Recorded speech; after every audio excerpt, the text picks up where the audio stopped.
Hey Clashers, and welcome back to another video. And today we want to take a look at the Inferno Dragons, one of the strongest army compositions still in the game. They got nerfed, yes, from Town Hall 13 to 14, but at the same time, I don't know why, but I feel like they're even stronger than before. It is just incredible using them in Legends, using them in Clan Wars. It does not matter, they're just incredible. Either way, let's take a look at some legend attacks. I will explain exactly how you should use them, because to be honest, in the beginning, I was not really that good with them. I didn't really know how to use the skeletons, because to be honest, the only thing what I was doing is just randomly throwing in the skeleton spells, freezing some defenses, and that was it. But at some point, there was like a pro from No Legs, and you guys saw how No Legs handled those Inferno Dragons against alternate attacks.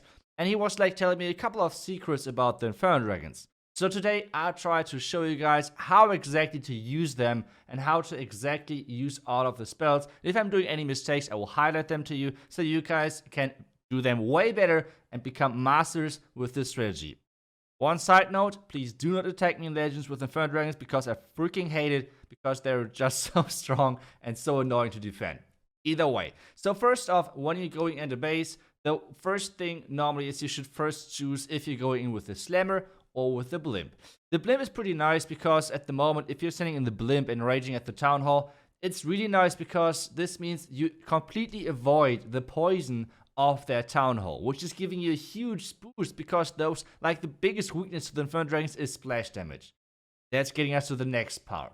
The first thing about what Reen told me from No Legs is that most of the time you try to use your skeleton spells more towards the back end, the freezes if you need them more towards the beginning. The next thing is, try, if you're using those skeleton spells, try to use the freezes for Inferno Towers or for multi-Inferno Towers. This way those skeleton spells can live for way longer and make things even better for your dragons. So overall, the idea is to drop those skeletons to make sure that you're tanking for your back end. That's basically it. And on this one, you can see perfectly that this attack was an insane overkill. But at the end of the day, I will show you guys more attacks, obviously, and explain it more in depth how you actually use everything. This was just like as an intro, pretty much. So let's just wait for me completely wreck this base, because obviously I'm an Inferno Dragon pro. Kinda, not really, but yeah, this strategy is just incredible. It is so strong. You can see right now as well. We're not using those max heroes on my main account whatsoever. It's just like normal hero levels, I would say. Like, obviously you have a couple of books in the beginning, or like maybe some hammers, and you get the queen max kinda easily, but after that it's slowing down a lot. And yeah, so let's just take a look at the next base and let's see what we can learn about that. So next base. So about this base, so what do we want to do? First off, we have the sweeper setup, which is like pointing towards each other pretty much. So the sweeper setup is not that important. We have two options at the moment pretty much. First off, top left or top right. You want to get rid of the eagle as quickly as possible, if it's possible. And now my decision is, okay, let's just go in from the top left. Top right, as I said, could have worked as well. You want to have your heroes on the side where the clan castle is not located. That's pretty important. Then the Inferno Dragon, the Electric Dragon on the other side to funnel. That's exactly what I'm doing. And now all of the Inferno Dragons in there. One thing which a lot of people are kind of confused about is you want to use the Warden ability as early as possible, because you want to have those loons tanking red mines, black mines, and obviously the eagle shots. Now the Blimp is making to the Town Hall. Now we're starting off with those skeleton spells, and you do not want to drop them right on top of scatters, because this means they're kind of in their dead zone. Now we're using the freeze onto the scatter. You can see exactly why we kept those loons alive, because they're triggering so many traps. And now it's all about the back end. We used a couple of more skeleton spells to still tank the back end, expos and everything. And now we start freezing the multi-Inferno Tower to make sure that our skeleton spells are having even more value at the end of the day. And you can see we'll just keep freezing that back end. Make sure that you're freezing enemy heroes, for example, as well. They're dealing a ton of damage. Now we have one multi-Inferno Tower on the back end still left. And at this point, I'm saying, okay, if my Inferno Dragons die somehow, I don't care. I just want to have my Royal Champion staying alive, and that's why I'm saving the freeze right now. That's why I'm not using any more spells for my Inferno Dragons.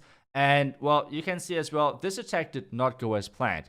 What do I say about, like, what do I mean about that? First off, you do not want to have the king running inside the base. This is not the purpose of the king. At the same time, you want to have the yak opening walls, and the yak is normally on the queen, and that's why having the king in the core is not the best outcome you would like to go for. So either way, try to find your king as good as possible, which I, for example, did not do really well in this attack. But still, I guess that's something which we can all learn from. So let's just hop into the next attack, because those Inferno Dragons are quick ones. If you have any problems with the time, this is the strategy for you.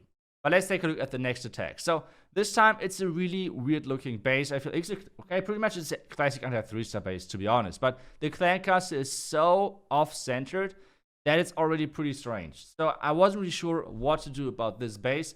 But then I thought, okay, this tower looks kind of exposed.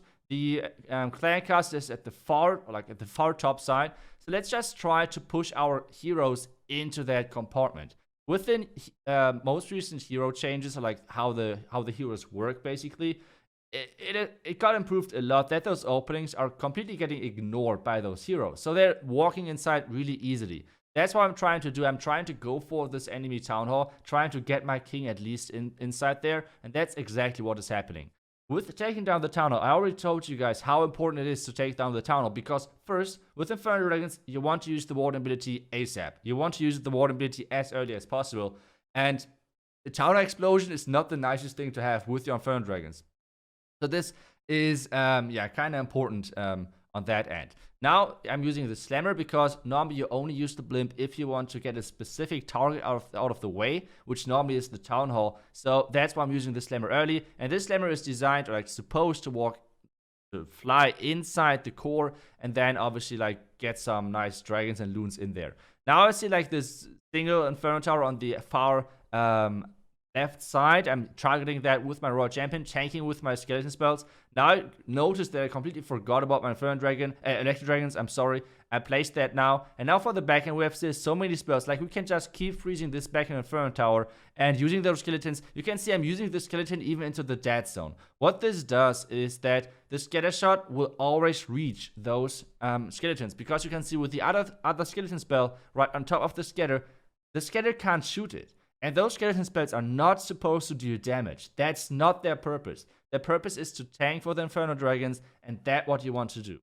And at the end of the day, a really clean attack. That's how you use Inferno Dragon. And yes, it takes some time. Yes, it definitely takes some time. And yes, there were probably still a lot of mistakes in there.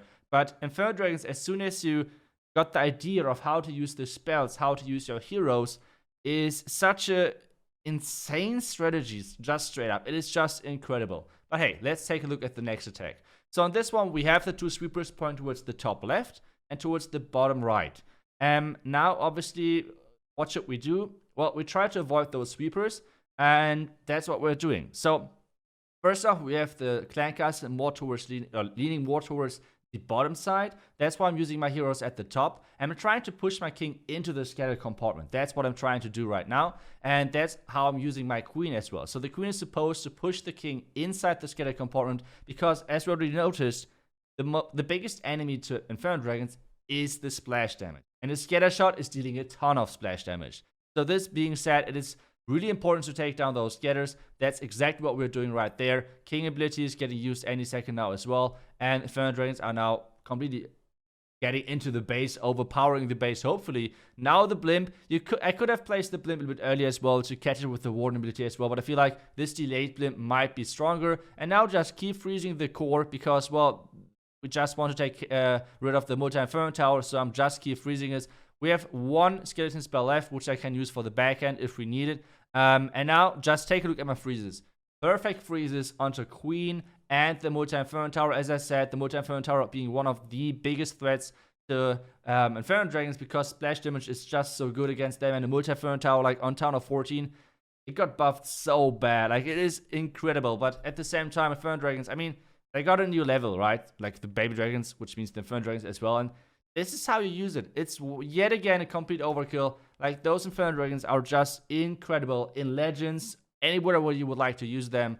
So, well, guys, I hope I showed you guys enough examples of how to use those dragons. It's right now the strongest army composition if you would like to attack with the dragons in general. if you were, or if you are right now an Electro Dragon attacker, try this strategy. I really recommend it to you guys. All of the high legend pushers, which were known for their Electro Dragon attacks, switched over to this specific attack strategy. So if you guys would like to do it as well, do it now. Just try it out now. Try it in some friendly challenges, and then try it out in some legend attacks, for example, or wherever you would like to use it. Either way, this is exactly how you should do it.